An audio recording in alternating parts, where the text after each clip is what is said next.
Hello everybody. Today I decided to make this short little video on 3 interesting controllers for the Super Nintendo. We're just going to see what they are, we're going to look at their past, and we're going to see a little test how they stack up against each other. Because they are definitely interesting, and it's interesting to see how each controller weirdly adapts to you. So we're going to see how that works, and yeah. So this is going to be a quick little video. And let's get into it. First we have the Angler, a chunky Fisher-Price looking controller that is fairly large in size and oddly colored. Next up we have the Rhino Rhino Pad. It's one of those ASCII type controllers with a fairly unique appearance and smooth finish. Last, we have the monstrosity of plastic, the Super Smart Pad Powerful Deluxe Controller. Jesus. The Angler hails from Bishu Incorporated, a company in Florida that went bankrupt in 1995. Apparently they had this thing for funky looking colorful gadgets because they pretty much did it from around 1988 until their demise. The Angler seems to be one of their last endeavors. They also tried suing Sega at some point, so that's, cool. The Rhino Rhino Pad was produced by ASCII, I think. It's a bit hard to get to the bottom of this, but from what I gathered, Rhino Gear was just a series of devices for the Super Nintendo Genesis, and this controller apparently is the only one in the series. ASCII was the creator of this Rhino Gear thing. Now, ASCII was a good company. Founded in 1977, doing magazines and home computer stuff, it wasn't until 1991 where they became the ASCIIware who made this, later changing to ASCII Entertainment in 95 before fading away in 2008. They made great pieces of hardware, and this is no different, if it's by ASCII. Try as I might, I can't find anything on this guy.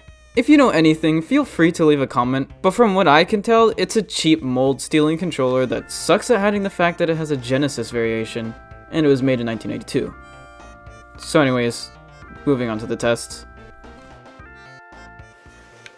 So we have the main guy as our, sort of our judge for this, this little test. We're just gonna see how, they compare to an OEM Super Nintendo controller. Unfortunately, I don't know if it's just mine, but it doesn't feel very clicky. It feels like it's just laying flat and it's like a shield almost, but it's like, it doesn't feel much of a button like my NES one does. You hear the click? That's just not present there because I'm literally just feel like I'm forcing the membrane, whatever's left of it. Yeah, I think it's just old age, but pretend it has a regular NES click, I guess, just in case that's not how it's supposed to be. I gotta get a new one. Only have one of these. So we're just gonna quickly go through Mario World. I haven't made it very far because my save data has been deleted like 50,000 times. But who cares? Yeah, I ended up replacing the battery like not too long ago, so it hasn't deleted very recently. But yeah, more or less, despite its little membrane issue, it is very responsive with the little D-pad. I don't feel a single, like, misinput. These buttons are really nice, and really, like, they're not clicky per se, they just feel, like, really nice, like, you can tell when you press it down. They're nice and small, too, so it's not, like, a clicky button, more so, like, you can feel the membrane. You can feel the membrane counteracting against your finger, and, against, PCB. So that's good, and, well, you can't really see them in action too much, but yeah, they work. They're a little bit spongy, but you can, once again, sort of like this button, just less membraney, a bit more spongy. Then again, that could be old age, but for the most part, they do feel fine. Start and select.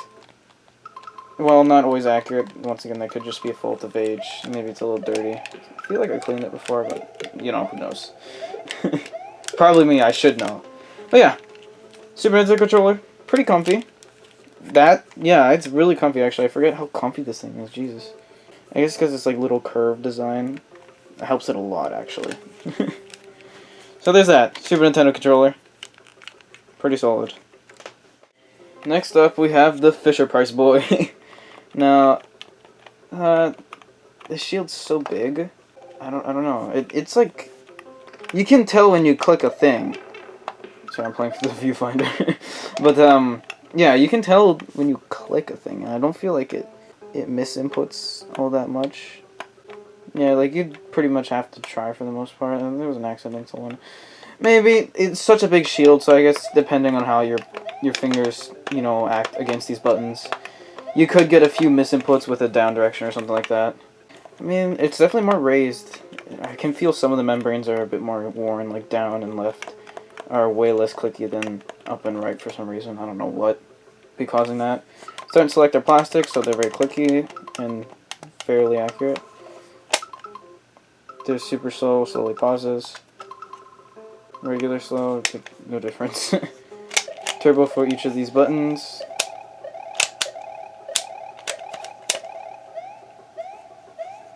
That the middle option just doesn't do shit. Oh wait. If you hold it, yeah.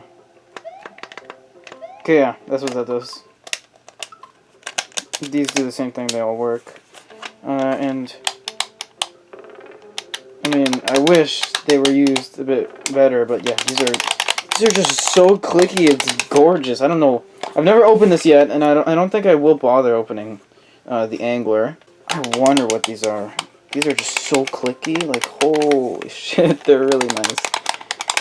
It's ridiculously huge, but I'm used to big controllers. I got nice long fingers, so that doesn't totally hinder my experience. Yeah, it's a fairly solid controller. Very Fisher-Pricey. Like, it's very chunky and thick plastic for no real reason, I guess. And it can get a bit uncomfortable. I feel like the inputs are not as like lenient, like as soft or as delicate as the Super Nintendo controller, so it probably requires a bit more force, and maybe you get a bit more strain in your hands from that. But otherwise, it's more or less okay. Moving on. We have the gorgeous Rhino Controller. That's a much more turbo-y turbo. This thing controls like a dream. Like, holy smokes. Every button is super nice and clicky. Like, Jesus. I deem this probably better than the Super Nintendo controller, honestly. Well, I died. But, you know, it's a nice D-pad and everything. And it's actually like a button. You can hear that click, like there's some travel in the membrane. And it's just good overall, like every button's nice and clicky. Shoulders are not as clicky, but they have a nice grip to them. It's really nice. I like that everything, all the buttons are concave. I guess you're fine with the other, what was it? Gee, I'm really bad. The, insert what it's called on the screen, because I can't remember. But yeah, the opposite of concave lens, the other one. Yeah, I like that a lot. I don't know, it just feels like I can get the button a lot nicer. Just way more accurate in my clicks and whatever. And whatnot. I tried to. But yeah. Sorry, I got a little sidetracked. But yeah, this controller is like stupid nice. And I have no clue why.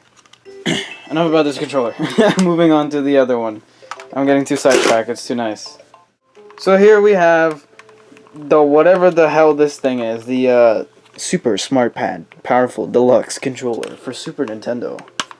Yeah, this thing is a joke. I don't know what this is. It's a weird, rickety, giant, spongy, like, ugh, misinputty mess. Like, this thing is god-awful, but I love it because it just is the way it is. Oh, and the button got stuck. Yeah, hold on, let me show that. It gets stuck a lot. I cleaned this too, so no excuses. Maybe it's just... At least it's accurate, but this shield is like so tall and big. I don't know. It's just damn it, I'm an idiot. I can't. The thing keeps getting stuck. I'm not clicking half these buttons, dude. I said it was accurate. It's not accurate. Never mind. It's just like forgetting I'm holding the button sometimes. It could be because it's dirty, but then again, this thing is just... I've cleaned it before. It was having other problems. At least that works. And here's the slow mode.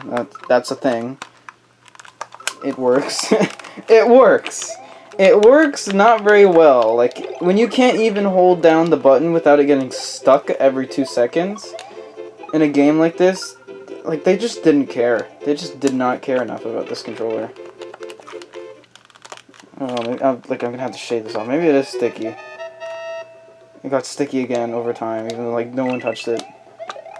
You can see it, like, holding inputs when I don't want it to. Stop it.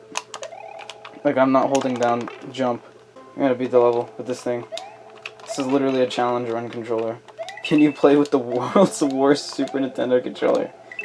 I dare ya. Oh, it almost fucked me over. Okay, there you go, I beat it.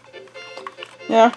Huge, rickety, uncomfortable. Like, even though I have long fingers, this thing is just... How do you hold it nicely? It just doesn't work. What the hell? Who was... I don't know. I have no idea, but, it's a thing. It is definitely a thing. It's a hilariously bad thing. And I love it for that. Like, I can't hate it. With the way it is, it's just so dumb. It's so stupid. And I love it. It's just, it's got some horrible charm to it. You know, I would never, ever pick this over, like, any Super Nintendo controller. You'd be hard-pressed to find something worse than this. Well, there you have it. Some of the best and worst Super Nintendo controllers. I'm just playing weird ones. It's just a weird collection of controllers I have. And I find it funny how, like, I have more third-party than actual official ones. Technically, I have 2 official ones. The other one just so happens to be a SNES mouse. So, but yeah. Hope you enjoyed the 3 interesting Super Nintendo controllers because, well, I don't know. I found them really interesting, and I got this one not too long ago. I was like, you know what? People need to see these things. And maybe you remember them. Maybe you remember them. I didn't grow up with them, but I did grow up with a lot of, you know, oh shit. I grew up on the Mad Catz side of things, so this was I was player 2 when I was little, so this was the controller I'm pretty sure I used the most until I actually got the Xbox for myself. But weird third-party controllers are third-party things in general. Like, I love getting the weird crap. It's just so interesting to me. It's just so goofy looking, and I don't know. Any, like, peripherals, anything odd is just, like, interesting to me. So, you know, anything you're not used to seeing in your day-to-day life, I have a lot of them, so I don't know, maybe I'll cover more of them. But yeah, for now, I just decided to touch on, like, 3 of these interesting controllers. So once again, I hope you enjoyed, and I'll see you next time.